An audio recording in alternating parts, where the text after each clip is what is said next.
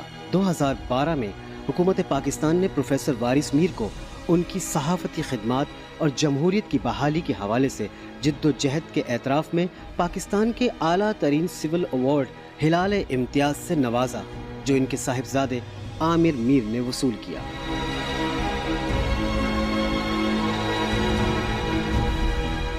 Professor وارث میر کی خدمات کو صرف ملک میں ہی نہیں بیرون ملک بھی پذیرائی ملی۔